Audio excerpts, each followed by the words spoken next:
Kal Al Yah Ba'Hashem Yahawashi Ba'Hashem Rakat Kadash, all praise, honor, and glory go to you, Most High Yahweh, in the name of your Son Yahawashi. And just coming to you with a quick hit, real quick. I'm starting the book of Lamentations 3:19. Lamentations was a book written by Jeremiah, talking about the laments, the pains, the suffering of his people of Yasharallah, that we brought upon ourselves the affliction, but a moaning and a cry and songs to try to help to help relieve the pain, understand why we're in these situations we're in, but also to ask for deliverance, and a new hope through Yahweh, through his mercy. And you start in Lamentations 3:19. I'll go through this one stanza real quick. I'm going to read down to 26. It says, remembering mine affliction and my misery, the wormwood and the gall. Look up that word wormwood real quick. The word wormwood in the Hebrew is H3939. Let's get the word in the paleo. I'm just coming with a quick one real quick. It's the word laina, and it says wormwood, bitterness. So remembering his bitterness, the bitterness of our souls sometimes for having to go through what we have to go through, even though we put ourselves through this. It says, my misery, the wormwood, and the gall. Look up the word gall. H7219 in the Hebrew. It is the word ra'ash. And it says gall, venom, bitter, poisonous. If you go to the root word, it's H7218.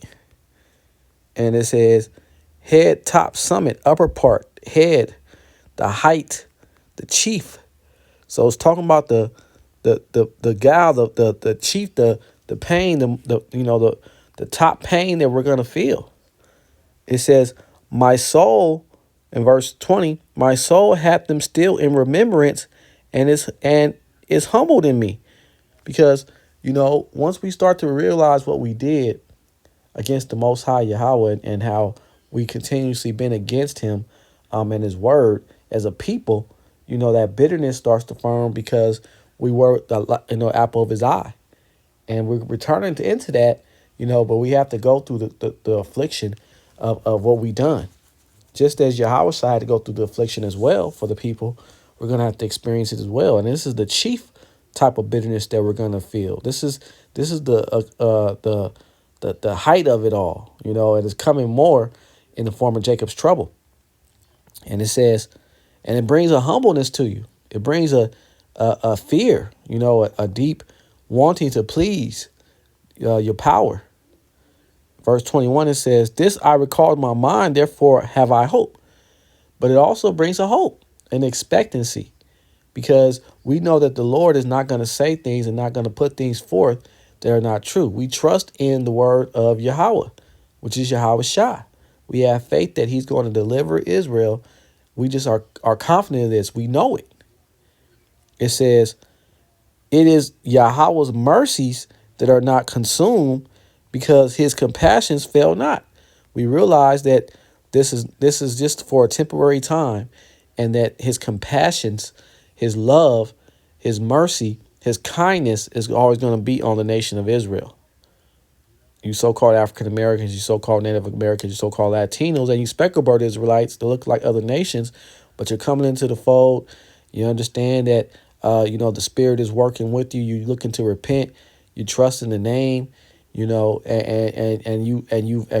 built your foundation in that.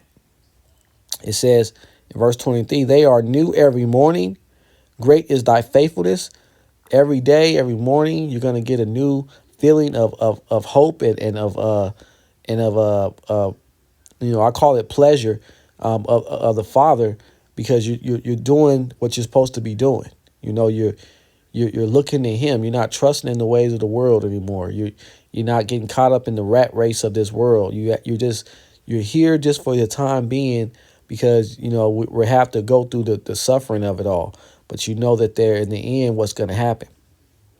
It says, Yahweh is my portion, saith my soul, therefore will I hope in him. Let's look up that word portion.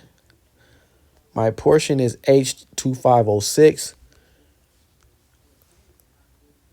H2506, which is kalak. Kalak. And the word means portion, share, part, your territory, your share, portion of the possession. Smoothness, seductiveness, flattery, which is, the pleasure of being in the Lord's presence. Even though we have to go through the suffering part of it now, we know that it's all brought by the Lord, and you have hope. Because if you was in the hands of man, there will be no hope. There would just be destruction, and that's it on your mind. Or just failing, and that's it. You would have nothing to look forward to.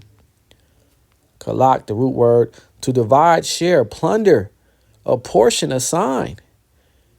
We're assigned a certain part, and our part is coming to be divided. We're away from the world.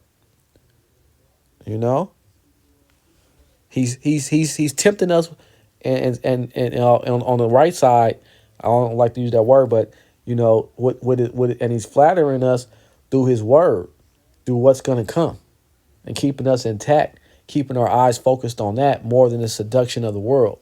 We're seduced by his word, by his goodness that's going to come, even though we have to go through the pain and the suffering and the challenges now. Go back to 3:25. It says, Yahweh is good unto them that wait for him, to the soul that seeketh him.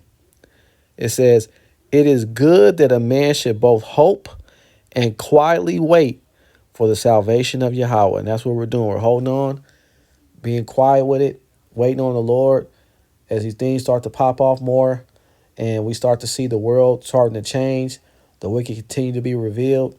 Them instituting all these different measures, them trying to join the technology on with man through this micro C-HIP, to every country threatening with their ICBM missiles, their nuclear bombs. Though our women are turning against us, the Negro woman is just totally out of line, and the other women are joining with them, except for those that are of the elect, that's sticking with their husband. So I'm not talking about all women, but the women that majority of the women are turned against the men. Our children are not obeying.